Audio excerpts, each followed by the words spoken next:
都知道劳斯莱斯很贵，但它凭什么那么贵呢？简单一个词，豪华。豪华从最显而易见的地方开始，色彩。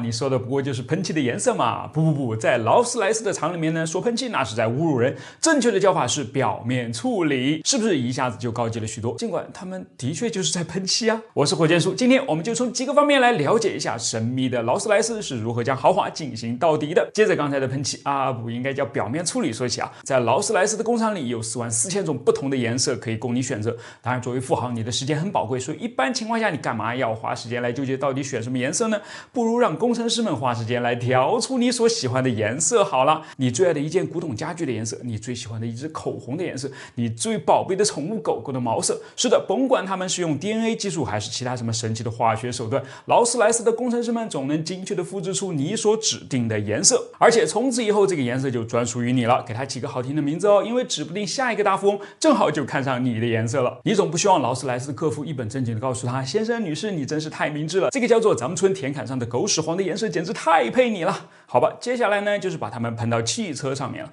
这是一个相当复杂的过程，因为每一辆劳斯莱斯的汽车都至少会拥有7层油漆。对的，这已经比普通汽车多了几层的油漆因为跟通常的做法不同，劳斯莱斯会在表面涂上2层清漆。当然我说的是通常，至于你想要涂上多少层漆呢，显然也是可以定制的。比方说他们就曾经给一辆车上过多达23层的漆，光是这些漆加起来的重量呢就大约有45公斤重了。而且这还不是他们的客户中在涂漆上面走的最远的一个，最夸张的是一个拎着一小袋钻石进来的客户说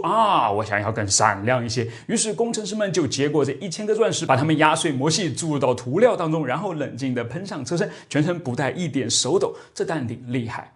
要说到手稳方面呢，全劳斯莱斯最狠的一个人要数马克考特了，因为所有车上的装饰性线条都是他手握一只松鼠毛制成的小毛笔徒手画出来的，这个的确是有点惊人要说到全世界最不希望手滑的人，他肯定位列其中，尤其是考虑到手滑的代价之后。当然，让他画条线本身呢也是代价不菲的。话说，如果你开始买了一辆不带腰线的劳斯莱斯，但是突然哪天看到隔壁老王家那辆上面的腰线怎么就那么好看呢？于是决定加一条，那还需要再把你的爱车开回到古德伍德吗？No， 马克会揣上他的松鼠毛小毛笔飞到你家门口，然后亲笔给你涂上想要的样子，准备好支票就行了。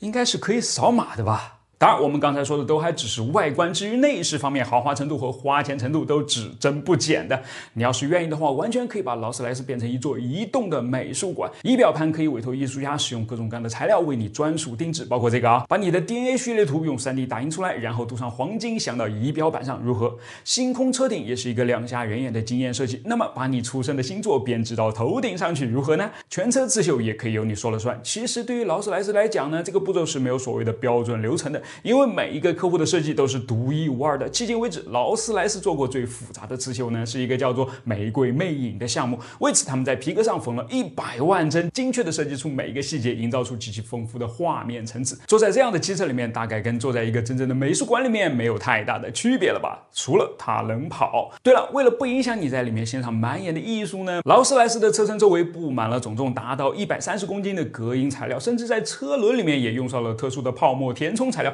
使胎噪降低了9分贝，结果就是安静到出奇，以至于最后工程师们不得不减少一些隔音措施，以防止让你待在车里面的时候太过脱离现实。所以你看，当其他的高端汽车制造商们专注于提高汽车的速度、操纵性和轻量化时，劳斯莱斯却在豪华的路上一路狂奔，使尽一切力量让自己配得上7位数的售价。我是火箭叔，关注我，让科学更有趣。